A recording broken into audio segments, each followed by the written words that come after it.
কি কাজ করতেছেন? দশ না কি করি? ও লাইনের কাম করতেছেন? হ্যাঁ করেন তাই।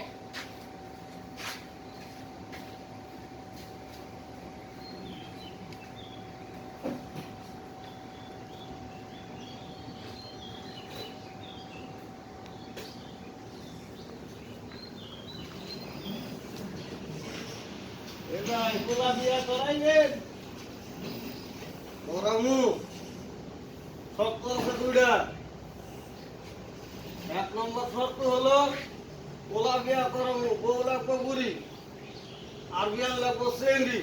ঠিক আছে টেবাল আয়ালাম নাই দিলাম বলেন নাই? হ্যাঁ শুনছি কম কি শুনছেন? এক নম্বর শর্ত হলো বউ বুড়ি হলো সমস্যা নাই, বিয়ান কিন্তু লাগবো চেঙ্গি। এ ভাই কি হলো? এ ভাই কি হলো? এ ভাই